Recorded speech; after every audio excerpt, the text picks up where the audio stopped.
Hello बच्चों। तो आज की क्लास में आपका स्वागत है। तो आज हम एनसीईआरटी न्यू सिलेबस आपका ये 2024 से शुरू हो चुका है, क्योंकि 2023 तक जो सिलेबस था उसमें से कुछ सिलेबस आपका डिलीट किया जा चुका है। तो इसी संदर्भ में मैं आपको बताना चाहता हूं कि 1.1 जो पुराना सिलेबस था उसमें ये 1.2 था। जैसे कि आप देख सकते हैं 1.1 अब स्टार्टिंग सिलेबस में यहाँ पर बता रहा हूँ। तो आज आपका क्वेश्चन नंबर 2 यहाँ पर प्रारंभ होने वाला है एनसीईआरटी का। तो क्वेश्चन है आपका, find the LCM and the HCF of the following pairs of integers and verify that LCM into HCF is equal to product of two numbers. अर्थात यहां पर हमें गिवन दो नंबर्स का एचसीएफ और एलसीएम फाइंड आउट करना है। दो नंबर कौन कौन है? 26 और 91। 26 पहला नंबर है, 91 दूसरा नंबर है। तो इन दो नंबरों का हमें एचसीएफ भी निकालना है और एलसीएम भी निकालना है। HCF means highest common factor, LCM means lowest common multiple. तो ये दो बातें आपने जूनियर क्लासों में पढ़ रखी हैं, कैसे एलसीएम फाइंड आउट करते हैं, कैसे एचसीएफ फाइंड आउट कर रहे हैं कर सकते हैं। तो ये आपने छोटी क्लासों में भी पढ़ा है। पुनः एक बार इसको आप क्लास 10th में पढ़ेंगे, लेकिन क्लास 10th में आपको इसे फैक्टराइजेशन मेथड से यहाँ पर बताया गया है। लेकिन इस क्वेश्चन में आप फैक्टराइजेशन मेथड का प्रयोग तो करेंगे, साथ ही वेरीफाई भी करेंगे, अर्थात सत्यापित भी करेंगे कि क्या दो संख्याओं का एलसीएम इंटू एचसीएफ का जो वैल्यू होता है, मान होता है, तो उन्हीं दो संख्याओं के प्रोडक्ट के इक्वल होता है। जो दो इंटीजर आपको दिए हैं उनके गुणनफल के बराबर होता है, उसके प्रोडक्ट के इक्वल होता है। तो मैं यहां पर कोशिश कर रहा हूं इस क्लास में कि मैं हिंदी मीडियम से पढ़ने वाला जो स्टूडेंट है उसको भी सेटिस्फाई कर सकूं, और जो इंग्लिश मीडियम से पढ़ने वाला स्टूडेंट है वो भी जो है क्वेश्चन को समझ सके। तो इसकी मैं पूरी कोशिश यहां पर कर रहा हूं। तो इसलिए मैं दोनों प्रकार के शब्दों का प्रयोग करूंगा, ठीक है ना।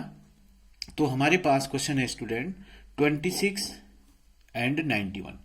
तो 26 और 91 का हमें प्राइम फैक्टराइजेशन मेथड से सबसे पहले एचसीएफ उसके बाद एलसीएम फाइंड आउट करना है। तो करके देखते हैं। तो 26 के हम सबसे पहले यहां पर प्राइम फैक्टर करेंगे। तो 26 के प्राइम फैक्टर करने के लिए सर्वप्रथम हम 2 से डिवाइड करेंगे। तो ये आपका आ जाएगा 2 1 जा 2, 2 3 जा 6, ठीक है। इसके बाद आपके पास 13 आ चुका है। तो 13 केवल 13 से डिवाइड होगा। तो यहां पर हम लिख सकते हैं 13 1 जा 13। तो जैसे कि हमने लास्ट क्लास में बताया था आपको कि जब यहां पर 1 आ जाएगा तो उसके बाद हम फैक्टर करना रोक देते हैं, उसके बाद फैक्टर उसके नहीं होते हैं। तो इस तरह से हमने 26 के प्राइम फैक्टर यहां पर कर दिए। और इसके बाद जो दूसरा नंबर है हमारे पास 91, इसके भी हम प्राइम फैक्टर कर लेंगे। तो 91 के प्राइम फैक्टर करके देखते हैं। तो 91 को सबसे पहले डिवाइड किया जाएगा 7 से। क्यों? क्योंकि 91 में 7 से छोटी कोई भी ऐसा नंबर नहीं होगा, ऐसी संख्या नहीं होगी जिससे 91 पूरी तरह डिवाइड हो सके। तो इसलिए 7 ही वह नंबर है जिससे 91 को पूरी तरह से डिवाइड किया जा सकता है। तो 7 1 जा 7, राइट। इसके बाद यहां से 2 बच जाएगा, तो ये 21 बन जाएगा यहां पे। तो 7 3 जा 21। तो इस तरह से आप देख सकते हैं इसमें भी 13 आपके पास आ गया है। तो 13 जब आ गया है तो हम सीधे लिखेंगे 13 1 जा 13। तो इस तरह से तो दोनों नंबर के प्राइम फैक्टर्स हम यहां पर लिख देंगे। 26 के आए 2 इंटू 13 और 91 के आए prime factors 7 into 13। Prime factors means अभाज्य गुणनखंड। हिंदी में हम इसे अभाज्य गुणनखंड इनको कहते हैं और इंग्लिश में हम इसको प्राइम फैक्टर कहते हैं। तो दोनों के प्राइम फैक्टर अर्थात अभाज्य गुणनखंड यहां पर हो चुके हैं। 26 के हुए 2 इंटू 13 और 91 के हुए 7 इंटू 13।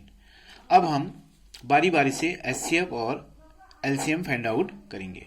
तो पहले हम फाइंड आउट करेंगे स्टूडेंट एचसीएफ। तो एचसीएफ के लिए हम यहां पे लिखेंगे एचसीएफ।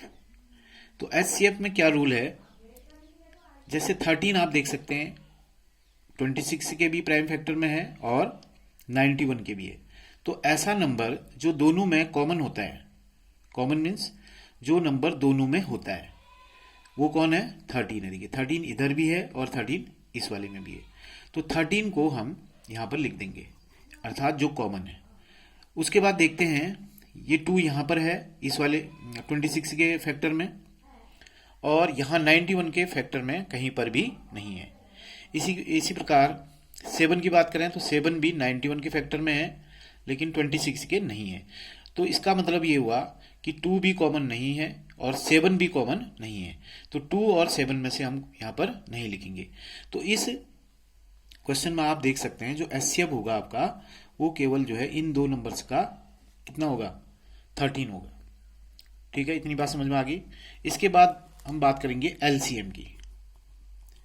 तो एलसीएम में क्या करते हैं इसको देखना पड़ेगा। एलसीएम के लिए हम क्या करेंगे, जो एचसीएफ आपका फाइंड हो चुका है ये 13, इसको हम एट फर्स्ट लिख देंगे, यहां पे सबसे पहले लिख देंगे। क्या कहा, फिर से सुन लीजिए। 13 जो एचसीएफ आ चुका है उसे हम एट फर्स्ट यहां पे एलसीएम के लिए लिख देंगे। ठीक है, उसके बाद क्या करेंगे, जो फैक्टर अन्य फैक्टर बचे हुए हैं, ठीक है, जैसे 2 यहां पर आया हुआ है और 7 इधर आया हुआ है, तो क्या नियम होता है इसका? Maximum power of the factor, यानी जो भी फैक्टर बचा हुआ है उसकी मैक्सिमम पावर मतलब उच्चतम घात। उच्चतम घात का मतलब वह अधिकतम कितनी बार आया हुआ है, या तो 26 की बात करें या 91 की बात करें कि उसके फैक्टर में वह नंबर मैक्सिमम कितनी बार बचा हुआ है या आया हुआ है। तो आप देख सकते हैं वो 2 है। तो 2 जो है कितनी बार आया हुआ है? मैक्सिमम 1 बार आया है, 1 टाइम आया है। इसी प्रकार 7 भी 1 टाइम आया हुआ है। ठीक है, तो हम यहां पर क्या लिख देंगे, 2 को भी लिख देंगे और यहां पर हम 7 को भी लिख देंगे। तो इस तरह से हम एलसीएम के लिए इसको मल्टीप्लाई कर देंगे। तो मल्टीप्लाई कर लीजिए 13 का 13 इंटू 7 टू जा कितना होता है? 14। अब इन दोनों को मल्टीप्लाई कर देंगे। तो इन दोनों को मल्टीप्लाई करेंगे तो क्या मिलेगा हमें? ये मिल जाएगा 14 3 जा 42 हो गया। उसके बाद यहां से आपका 4 आएगा, फिर 14 1 जा 14, 14 और 4 कितना होता है? ये होता है बच्चों आपका 18। तो 182 आ गया आपका। कितना आ गया? 182। तो इस तरह से एलसीएम जो है इस नंबर का आपका आ गया 182। तो 182 स्टूडेंट्स ये आपका एलसीएम हो गया। क्लियर? तो एलसीएम और एचसीएफ हमने दोनों फाइंड आउट कर दिया है, अर्थात 13 आपका एचसीएफ आया और 182 आपका एलसीएम आया। अब हमें इसे क्या करना है बच्चों, इसने बोला है क्वेश्चन में कि वेरीफाई करना है। क्या करना है? वेरीफाई। तो वेरीफाई कैसे करेंगे इसको, ठीक है ना? तो इसके लिए हम लिख सकते हैं वेरिफिकेशन। वेरिफिकेशन मतलब सत्यापित, सत्यापित या सत्यता की जांच भी लिख सकते हैं। वेरिफिकेशन यानी सत्यापित। ठीक है, तो सत्यापित किस बात पे करना है हमको?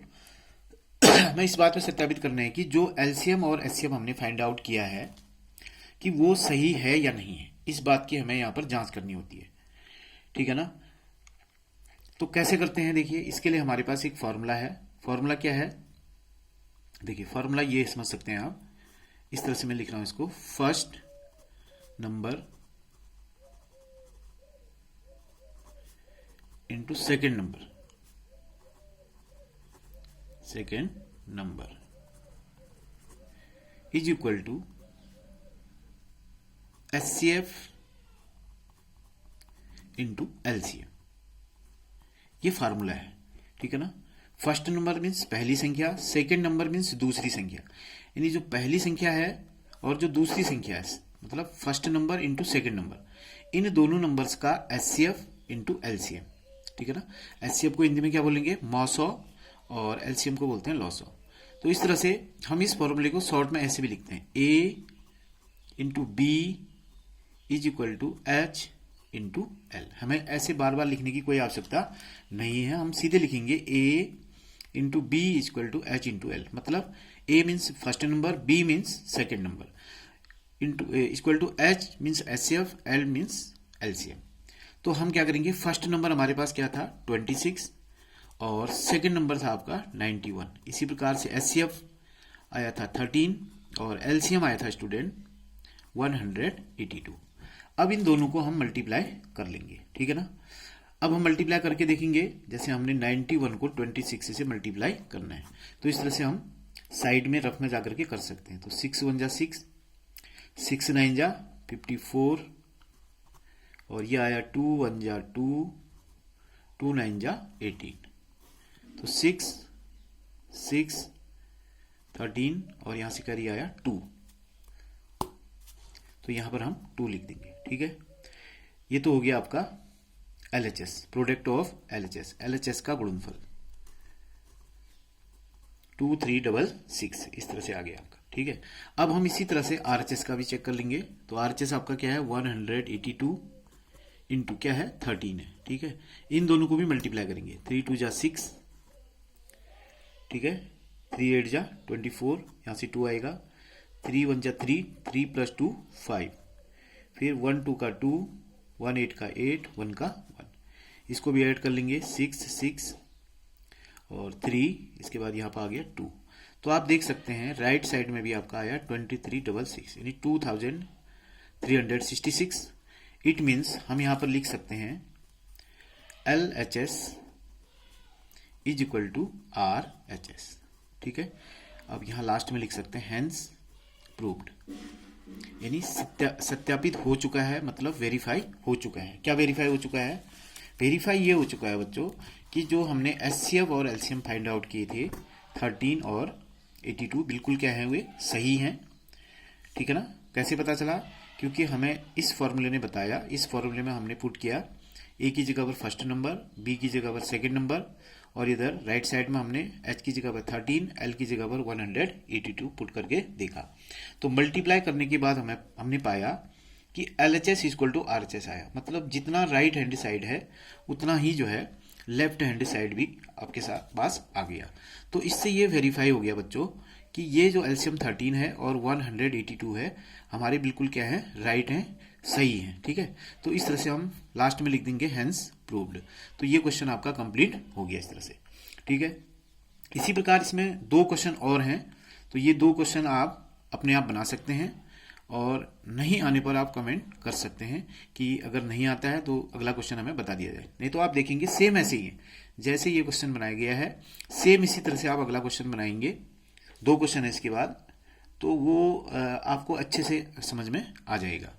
बिल्कुल इसी ट्रिक से करना है जिस तरह से ये आपको समझाया है। तो अब लास्ट में हम यही कहना चाहेंगे कि यदि आपको ये वीडियो पसंद आई हो तो आप चैनल को लाइक कर दें, शेयर कर दें और सब्सक्राइब भी कर देंगे, जिससे हमारा मनोबल बढ़ेगा, ठीक है ना, हमारे ऊपर कॉन्फिडेंस बढ़ेगा, और भी हम और अच्छे से वीडियो आपके सामने ला सकते हैं, ठीक है। तो बस आज के लिए थैंक यू।